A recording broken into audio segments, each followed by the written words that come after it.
வந்திருக்கும் ஊடக நண்பர்கள் அனைவருக்கும் என்னுடைய வணக்கம். அண்ட் ரொம்ப நன்றி. ஏன்னா ஒவ்வொரு தடவையும் வந்து இந்த தமிழ் சினிமாவுக்கே வந்து ஒரு உறுதுணையாக இருந்து ஒவ்வொரு தடவையும் எல்லா படங்களை பற்றிய, அது வந்து சின்ன படமாக இருக்கலாம், பெரிய படமாக இருக்கலாம், ஓடுற படம், ரிலீஸ் ஆனதுக்கப்புறம் ஓடாத படமாக இருக்கலாம், எதுவாக இருந்தாலும் வந்து அதுக்கான தகுந்த மரியாதையை கொடுத்து ஒரு உறுதுணையாக இருக்கக்கூடிய ஊடக நண்பர்கள் அனைவருக்கும் முதல்ல என்னுடைய முதற்கண் வணக்கங்கள் மற்றும் நன்றிகள். பேசிக்காக இந்த மேடையை வந்து நான் ஒரு நன்றி சொல்கிற மேடையாகவே நான் வந்து பயன்படுத்திக்கலாம் அப்படின்னு இருக்கேன். ஏன்னா எஸ்பி சக்திவேல் சார் பேசின மாதிரி முதல்ல வந்து ஒரு கேரக்டருக்கு நம்ம வந்து தேர்ந்தெடுக்கப்படுறோம் அப்படிங்கும்போது அது ஏன் அப்படிங்கிற பல கேள்விகள், ஏன் நம்ம தேர்ந்தெடுக்கப்படுறோங்கிறத விட எனக்கு நிறையா கேள்விகள் எப்பயுமே இருந்திருக்கு. ஏன் நம்ம இதுக்கு தேர்ந்தெடுக்கப்படலை, பல படங்களை பார்க்கும்பொழுது ஏன் இதில் நான் நடிக்கலை அப்படிங்கிறது தான் எனக்கு வந்து பல நேரங்களில் இந்த கேள்வியாக வந்திருக்கு. ஸோ எதனால் அப்படிங்கிறது நமக்கு தெரியாது. இதே மேடையில் இது வந்து ஆல்மோஸ்ட் ஒரு கடந்த 4-5 வருஷங்களில் எனக்கு தெரிஞ்சு ஒரு 15-20வது தடவை நான் இதே மேடையில், ஏன்னா ஆடியோ லான்ச்சுங்கிறது, ப்ரெஸ் மீட்டுங்கிறது பல இடங்களில் நடக்கும், நமக்கே தெரியும். இந்த இடத்துல இதே மேடையில் உங்களுக்கே தெரியும் ஒரு 15-20 தடவை நான் பேசியிருப்பேன். ஆனால் எப்பயுமே வந்து அந்த ஒவ்வொரு படத்துக்கும் நம்ம வந்து போடுற எஃபர்ட் வந்து அதே தான். இப்போ தலைவன் தலைவியில் நான் வந்து ஒரு சீன் நடிச்சிருந்தாலும் அந்த ஒரு சீனும் எனக்கு முதல் நாள் ஷூட்டிங் நான் போகிற மாதிரியான ஒரு ஃபீலிங்கோடு தான் நான் போகிறேன். நான் மட்டும் இல்லை, எனக்கு தெரிஞ்சு இங்கே இருக்கக்கூடிய நல்ல நடிகர்கள் அனைவருமே அப்படி தான் போகிறோம் அப்படின்னு நினைக்கிறேன். அப்படி போகும்போது எல்லா படத்தை பற்றியும் நம்ம சொல்ல முடியாது. இந்த படத்தில் வந்து நமக்கு நல்ல கதாபாத்திரம் கிடச்சிருக்கு, இது வந்து ஒரு நல்ல படம், இது நல்ல கதாபாத்திரம் ப்ளஸ் அது ஒரு நல்ல படம், ரெண்டுமே நம்ம சொல்லக்கூடிய அளவுக்கு இந்த படம் வந்து எனக்கு ஒரு வாய்ப்பை கொடுத்துருக்காரு. யார் அப்படின்னு பார்த்தா நம்ம ராஜவேல் அவர்கள். அவருக்கு மட்டுமே வந்து இந்த தேங்க்ஸ் வந்து உரித்தானது அப்படின்னு நான் நினைக்கிறேன். தேங்க்யூ. தட்டலாமே கை, பரவாயில்ல. ஏன்னா ஒரு ப்ரொடியூசரை வந்து கன்வின்ஸ் பண்ணுறது, இன்னி வரைக்கும் எனக்கு வந்த அனைத்து கதாபாத்திரங்கள், எனக்கு மட்டும் இல்லை, எனக்கு தெரிஞ்ச சினிமாலேயே வந்து கதாபாத்திரங்கள் வருதுன்னா பாலிவுட்டில் வந்து ஒரு காஸ்டிங் டைரக்டர்ஸ்னு இருக்காங்க, அந்த மாதிரிலாம் இங்கே வந்து பெருசாக வரல. ஒரு இயக்குனருடைய மைண்டில் அவர் எழுதும் போதே சில கதாபாத்திரங்கள் இவங்க பண்ணால் கரெக்டாக இருக்கும்னு எழுதி, அது சில நேரங்களில் ப்ரொடக்ஷன் லெவலில் வரும்போது இவங்க பல காரணங்களால் நம்ம வந்து அவாய்ட் ஆகும். ஆனால் இந்த இடத்துல வந்து ஒரு பட்ஜெட்டாக இருக்கலாம், வேறு ஏதாவது நம்ம டேட்ஸாக இருக்கலாம், இல்லை வந்து இவங்க இதுக்கும் சூட் ஆக மாட்டாங்க அப்படிங்கிற மாதிரி இருக்கலாம். ஆனால் அதெல்லாம் மீறி இந்த படத்தில் ஒரு தங்கு தடையின்றி இந்த கேரக்டர் எனக்கு கிடச்சது வந்து ரொம்ப ரொம்ப ரொம்ப நன்றி. அண்ட் அது மட்டும் இல்லாமல் இது ஒரு நான் வந்து கான்ஃபிடென்ட்டாக சொல்ல முடியும். எல்லா இடத்துலையும் நான் சொல்ல முடியாத ஒரு இடத்துலையும் நான் இருந்திருக்கேன். நம்மளே படத்தை பார்த்துருப்போம், ஆனால் வந்து நமக்கு இது எப்படி வருங்கிற டவுட் இருக்கும். ஆனால் ரொம்ப with very lot of confidence I can say this is a good film.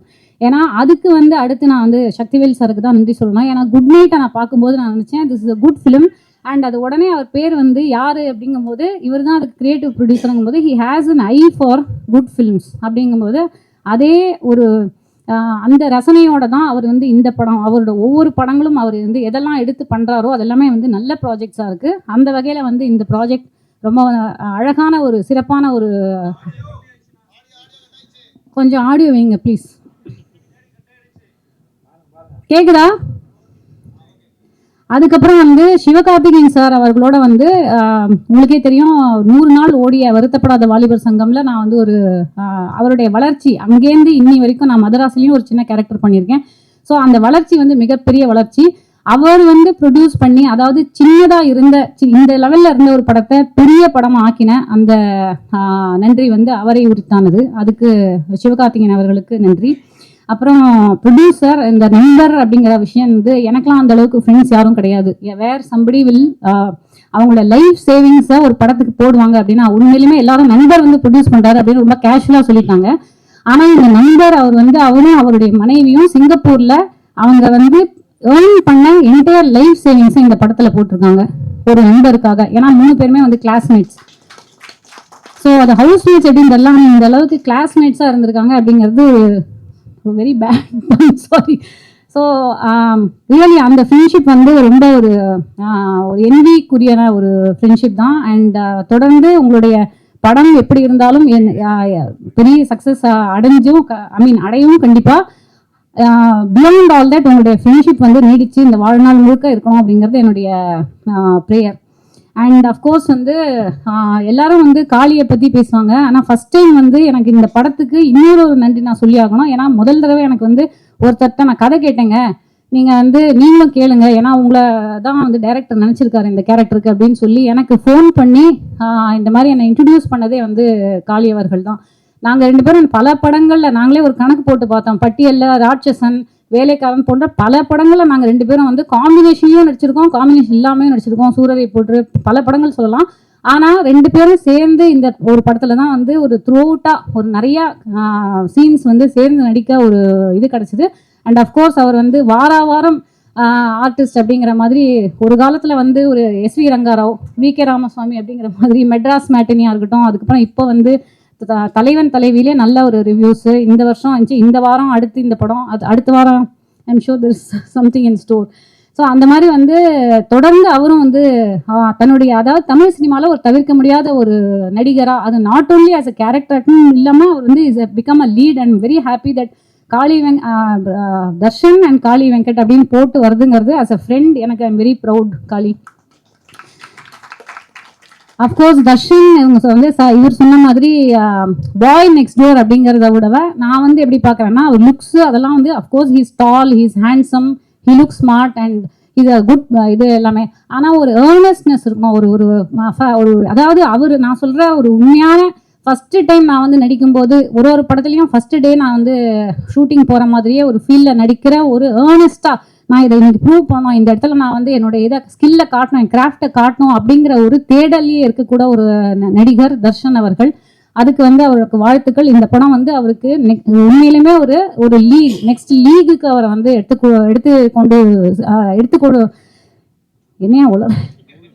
எடுத்துக்கொண்டு போகும் அப்படின்னு நான் நினைக்கிறேன். அது நான் தான் அஃப்கோர்ஸ். அப்புறம் வந்து அர்ஷா பைஜு கொஞ்சம் டைம் எடுத்துங்க, ஒரு 2 மினிட்ஸில் முடிச்சிடுறேன். அர்ஷா பைஜு அவங்களுக்கு வந்து ஒரு டெபியூ, அவங்கள்ட்ட ஃபஸ்ட் டைம் நான் வந்து இந்த படத்தை முடிச்சதுக்கப்புறம் நான் சொன்ன ஒரே ஒரு விஷயம், எல்லாருக்கும் வந்து ஒரு இந்த மாதிரி ஒரு எக்ஸ்ட்ராடனரி டெபியூ வந்து கிடைக்காது அப்படின்னு.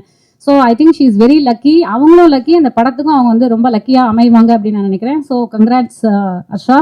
அண்ட் அப்துல்லி அஃப்கோர்ஸ் அவருக்கும் அவர் சொன்ன மாதிரி ஹிஸ் டிஸ்கிரிப்ஷன் இஸ் தட் எல்லா படத்துலையுமே நல்ல ஒரு அவர் வந்தால் ஒரு இம்பேக்ட்ஃபுல்லாக அந்த ரோலை வந்து அவர் பண்ணிடுவார் அப்படிங்கிற ஒரு விஷயம் இருக்கும். அண்ட் அஃப்கோர்ஸ் எங்களுடைய குழந்தையாக நடிச்சிருக்கிற கென்ட்ரிக், அவரை வந்து மேடைக்கு ஏன்னா சின்ன குழந்தையாக இருக்கிறதுனால கூப்பிடல, but of course he has performed extraordinarily well. இதை நீங்கள் இன்னைக்கு சொல்ல மாட்டீங்க, 2 நாளில் வந்து நீங்கள் படத்தை பார்க்கும்போது ஊடக நண்பர்கள் தொடர்ந்து அவர் வந்து அடுத்து சூர்யா சாரோட அடுத்த படத்தில் நடிக்கிறாரு. நிறையா good line up of films he has. I am hoping that he has a great future. Of course DOP Sathish அவர்கள், அப்புறம் ஒவ்வொருத்தரும் நான் சொல்கிறது டைம் எடுத்துக்க முடியாது, அண்ட் எடிட்டர் ரிஷார் அவர்கள், காஸ்டியூம் நந்தினி அவர்கள், Dinesh Kasi master, Mohanraj sir lyricist, அப்புறம் பிஆர்ஓ திரு அண்ட் டீம் ரொம்ப அழகாக வந்து எல்லா விஷயங்களையும் வந்து பண்ணி கொடுத்துருக்காங்க. இதெல்லாம் மீறி இந்த படம் வந்து அண்ட் மேடையில் வந்து வந்திருக்கக்கூடிய இயக்குனர்கள் எல்லாருக்கும் வந்து ரொம்ப நன்றி. அண்ட் நான் திரும்பி சொன்ன மாதிரி வந்து ஹவுஸ்மேட்ஸ், அது பேர் வந்து என்ன வேணா இருக்கலாம். இந்த படத்துக்கு நீங்கள் வந்து சொன்ன மாதிரி கிளாஸ்மேட்ஸ்னு அஃப்கோர்ஸ் வைக்க முடியாது, பட் வேறு எது வேணால் நீங்கள் வைங்க, ஃப்ரெண்ட்ஸ் எதோ வேணால் வைங்க. It's a good film, please do watch it. And இதை வந்து இந்த படத்தை பற்றினா நல்ல ஒரு விமர்சனத்தை நீங்கள் வந்து மக்கள்கிட்ட கொண்டு போய் சேர்ப்பீங்க அப்படிங்கிற நம்பிக்கையோட நன்றி, வணக்கம், தேங்க்யூ. இருந்தார். அப்போ நான் அவர்கிட்ட சொன்னதுன்னா, நீங்கள் நல்ல ஒரு வெற்றி படத்தை எடுத்திருக்கீங்க, சந்தோஷமாக இருங்க, இதே மாதிரி தான் நானும் ஒரு நாள் நின்றுருந்தேன், உங்களை பார்க்கல என்ன மாதிரியே இருக்குது, நிச்சயமாக இது வெற்றி படம்னு சொன்னேன். ஏன் சொன்னேன்னா, இந்த படத்தில் இருக்கக்கூடிய ஒரு உணர்வுபூர்வமான விஷயம், இந்த கதையை அவர் அணுகின விதம் வந்து ரொம்ப நல்லா இருந்தது. இப்போ வந்து நீங்கள் இப்போ இன்டர்நெட் நாளைக்கு வந்து ஒரு பூதம் இருக்கிற மாதிரி ட்ரெய்லர் கட் பண்ணியிருந்தா எப்படி இருந்திருக்கும்? அதுக்கு பின்னாடி இருக்கிற அறிவியலையோ பின்னாடி இருக்கிற ஃபேண்டசியோ மறைச்சிட்டு ஒருத்தங்கிட்ட ஒரு பூதம் கிடச்சிச்சு, அந்த பூதத்தை வச்சு என்ன பண்ணாங்கன்னா எப்படி இருக்குன்னு ஒரு ட்ரெய்லர் கட் பண்ணி தான் எப்படி இருந்திருக்குமோ அது மாதிரி ஒரு ட்ரெய்லர் தான் இவங்க கட் பண்ணியிருக்காங்க. ஆனால் படம் வந்து நீங்கள் பாருங்கன்னு சொன்னால் கூட பார்த்தீங்கன்னா உங்களுக்கு உள்ளூர் வச்சுருக்குன்னு சொல்கிறாங்க இல்லையா, இது என்னங்கிறத நிச்சயமாக நீங்கள் எழுதி தான் எல்லாருக்கும் தெரிய போகுது. அவங்க அந்த சர்ப்ரைஸை உங்களுக்கு தான் முதல்ல கொடுத்துருக்காங்க, உங்கள் மூலமாக மக்களுக்கு தெரிய போகுது அந்த என்ன சர்ப்ரைஸ்னு. ஸோ என்னென்னா ப்ரெஸ் அண்ட் மீடியா மூலமாக இந்த படம் என்ன ஜானர், இந்த படத்தில் என்ன ஒரு எக்ஸைட்மெண்ட் இருந்துச்சு அப்படிங்கிறத உண்மையிலேயுமே சர்ப்ரைஸாக முதல் நாள் கண்டிப்பாக ரிவீல் ஆயிரும். முதல் ஷோலையே ரிவீல் ஆயிரும்னா அந்த ரிவீல் பண்ணக்கூடிய பொறுப்பை வந்து பத்திரிகையாளர்கிட்ட கொடுத்த மாதிரி தான் நான் பார்க்குறேன். ஸோ அப்படி ஒரு சர்ப்ரைஸாக உண்மையிலேயே அவங்க பத்திரிகையாளருக்கு தான் கொடுத்துருக்காங்க, ஊடக நண்பர்களுக்கு தான் கொடுத்துருக்காங்க, திரை விமர்சகர்களுக்கு தான் கொடுத்துருக்காங்கன்னு நான் நினைக்கிறேன். நிச்சயமாக இந்த படம் உங்களை வந்து திருப்திப்படுத்தும் நான் நம்புகிறேன். ஏன்னா எனக்கு ரொம்ப பிடிச்சிருந்தது இந்த படத்தோட அணுகியிருந்த விதமும் ரொம்ப புதுசாக இருந்தது. காளி வெங்கட் எப்போவுமே வந்து நான் சொல்லுவேன், ஏதாவது காளி வெங்கட் அவருடைய ஷோ இருந்தாலே எங்கள் அழுக வைக்கிற கூப்பிட்றீங்களா அப்படின்னு நான் கேட்பேன். ஏன்னா அவருடைய படம் பார்த்துட்டு வெளியே வந்தாலே ஒரு மாதிரி ரொம்ப ஒரு மனசு ரொம்ப லேசாகி ரொம்ப எமோஷ்னலாக தான் இருக்கும். அவரும் அந்த மாதிரி ஒரு எனக்கு ஒரு நெருக்கமான உணர்வுபூர்வமான ஒரு நண்பர். இந்த படமும் அதே மாதிரி இருந்தது. வெளியே வரும்போது வேலையை காமிச்சிட்டீங்க நீங்கள் அப்படின்னு தான் சொன்னேன் அவர்கிட்ட. அந்த மாதிரி தான் இருந்தது. தர்ஷன் வந்து இந்த படத்தில் ரொம்ப ரொம்ப நல்ல ஒரு அடுத்து வளர்ந்து வரக்கூடிய நாயகர்களில் நானும் ஒரு ஒரு ஒரு முக்கியமான ஒருத்தங்கிறத இந்த படத்தில் வந்து அவர் காமிச்சிருக்காரு. பார்க்கல எனக்கு ரொம்ப சந்தோஷமாக இருந்தது.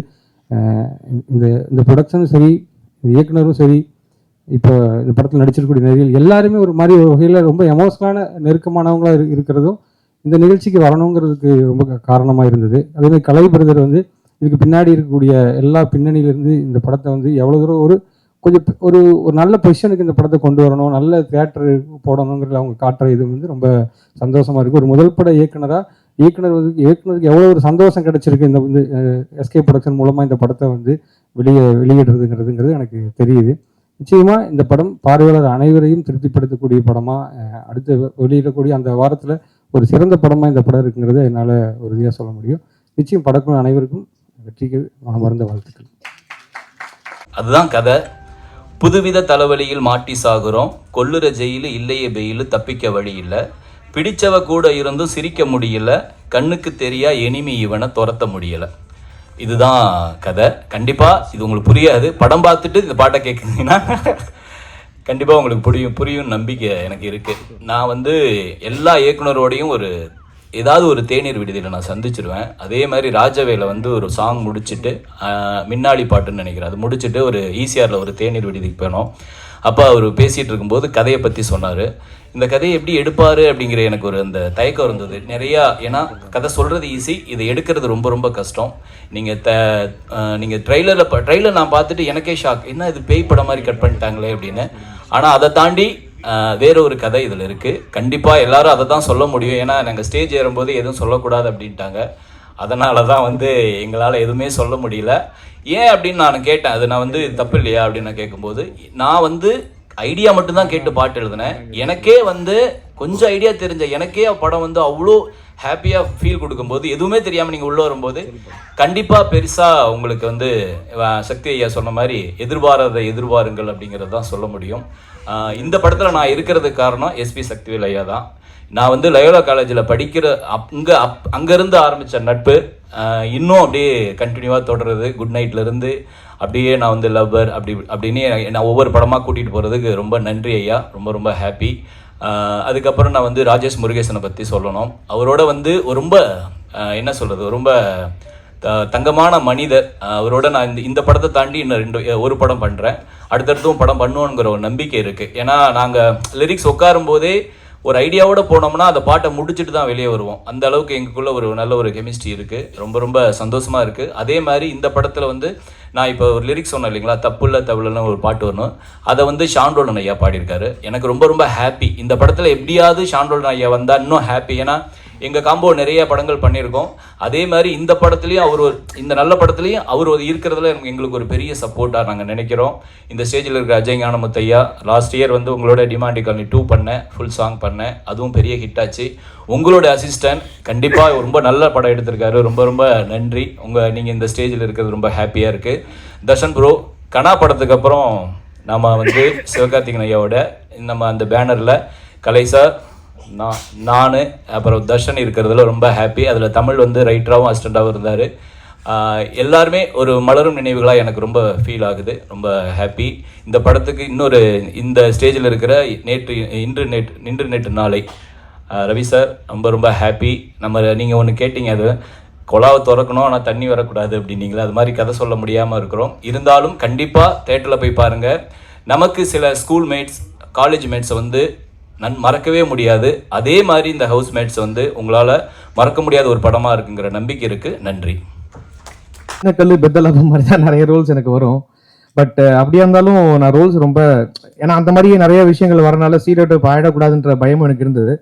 பட் அப்படி ரோல்ஸாக இருந்தாலும் படத்தில் இம்பாக்ட்ஃபுல்லாக இருக்கும்போது, இப்போது கேப்டன் மில்லராக இருக்கட்டும், இரும்பு திரையாக இருக்கட்டும், எல்லாத்துலேயுமே அது ஒரு less than 15 minutes ரோலாக தான் இருக்கும். பட் அது வந்து கதை சார்ந்து அந்த கதையை எந்த பக்கம் டைரக்ஷன் மாத்திர ஒரு இது இருக்கிற மாதிரி நிறைய அமைஞ்சிருக்கு. அண்ட் இந்த படத்துலையும் கிட்டத்தட்ட அப்படி ஒரு ரோல் தான். டெபியூ டைரக்டர்ஸ்க்கும் எனக்குமே ஒரு நல்ல ராசி இருக்கு. இப்போ இரும்புத்திரை மித்ரன் சாரா இருக்கட்டும், அண்ட் அதே மாதிரி இப்போ இந்த படத்துல வந்து நிறைய பேருக்கு டெபியூ, எடிட்டருக்கு டெபியூ, அண்ட் கேமராமேன், டைரக்டர்ஸ் எல்லாருக்குமே, அண்ட் அவங்களுக்கு என்னோட மனமார்ந்த வாழ்த்துக்கள். ஒரு இந்த கேக்குதுங்களா? ஓகே. அப்புறம் இந்த ஸ்டேஜ் வந்து இந்த ஸ்டேஜ் இந்த இடத்துல இருக்கும், இத்தனை பேர் இருக்கும். பட் ஆனால் இதுக்கு முன்னாடி இதுக்கு பின்னாடி ஏதோ ஒரு நேரத்தில் வந்து ராஜவேல் சாரோட தலைக்குள்ள தோன்ற ஒரு யோசனை, ஓகே இந்த ஐடியா நல்லா இருக்குன்னு ஒரே ஒரு சிங்கிள் ஐடியா வந்து இவ்வளோ டிரான்ஸ்ஃபார்ம் ஆகி அது ஒரு பிச்சா மாதிரி வேற ஒரு இடத்துக்கு போய் அதுக்கு சரியான நண்பர்கள் உள்ள வந்து சரியான ஒரு டீம் ஒன்று ஃபார்ம் ஆகி ஒரு படமாக அது இருந்து அது வந்து இன்னொரு ஒரு நல்ல ப்ரொடக்ஷன் அதை எடுத்து அதை டிஸ்ட்ரிபியூட் பண்ணி இப்போ ப்ரெஸ்ஸாக இந்த மாதிரி ஒரு படமும் இப்படி உருவாகுதுன்னு நினைக்கிறதுக்கே ரொம்ப ஒரு பெரிய ஒரு இதுவாக தான் இருக்கு. ஸோ அப்படி ஒரு இப்போ நண்பர்கள் சேர்ந்து படம் பண்ணுறாங்கன்னு சொல்கிறேன். நான் என்னோட எக்ஸ்பீரியன்ஸ் படி ஒரு happy team will always make a very good film. So நான் பார்த்து ரொம்ப கியூரேட் பண்ணி தான் இந்த டீமே ஃபார்ம் ஆயிருக்கு. அதை எல்லாருமே இருக்கட்டும், ஹர்ஷா மேமா இருக்கட்டும், தர்ஷன் சாரா இருக்கட்டும், காளி வெங்கடன்னா வந்து எல்லாருக்குமே எனக்குலாம் பெரிய இன்ஸ்பிரேஷன். காளி வெங்கடன்னா வந்து ஆரம்பத்துலேருந்து, ஏன்னா முன்னாடிலாம் வந்து இப்போ நடிக்கணும் ஒரு டைம் அந்த ஐடி எல்லாம் விட்டுட்டு பண்ணும்போது, ஏன்னா ஜென்ரலாக அந்த உருவத்தை எல்லாத்தையுமே பார்த்துட்டு ஒரு மாதிரி ஏன்னா நடிகர்னாலே ஒரு 6 பேக் வச்சுக்கணும், ஒரு இது வச்சுக்கணும், பார்க்கறதுக்கு பந்தாவா இருக்கணும், அப்படிலாம் வந்து ஒரு விஷயம் போயிட்டு முன்னாடி இருந்திருக்கலாம். அப்படிதான் கேட்பாங்க ஃபர்ஸ்ட் நம்மளை பார்த்தோன்னே, ஓ ஆக்டிங்கா, ஓ அப்படியா, அவங்க அந்த அப்படியாலேயே ஒரு ஜட்ஜ்மெண்ட் இருக்கும். பட் அதெல்லாம் அந்த கிராமர்லாம் உடைச்சது வந்து எனக்கு தெரிஞ்சு காளியங்காட்ட அண்ணா மாதிரி ஒரு நல்ல ஆக்டர்ஸ் தான். So very happy. அவர் கூட சீன்ஸ் இல்லை, அவர் நடிக்கிற வந்து 2வது 3வது படம் நினைக்கிறேன். அண்ணனுக்கு வார ஒரு படம் வருது. பட் ஆனால் வந்து அவர் கூட நிறைய படங்களை நான் பார்த்தா இருக்கேன். ஒரு இடத்துல வரன்றது எனக்கு சந்தோஷம்தான். தர்ஷன் சாருக்கு வந்து எங்கள் வீட்டில் நிறைய ஃபேனு, முக்கியமாக எங்கள் வீட்டில் இருக்க லேடிஸ் நிறைய ஃபேனு.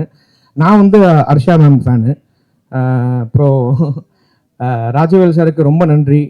ரொம்ப ரொம்ப நல்ல கேரக்டர், ரொம்ப எனக்கு பிடிச்சிருந்தது. கதை தான் சொன்ன மாதிரி நீங்கள் ட்ரெய்லர் பார்த்தது வந்து ரொம்ப ஒரு பேசிக்கான ஒரே ஒரு லேயர் தான். உள்ள நிறைய விஷயங்கள் இருக்குது. ஒரு ட்ரம் கார்டு மாதிரி, ஸ்பின் பால் மாதிரி ஒரு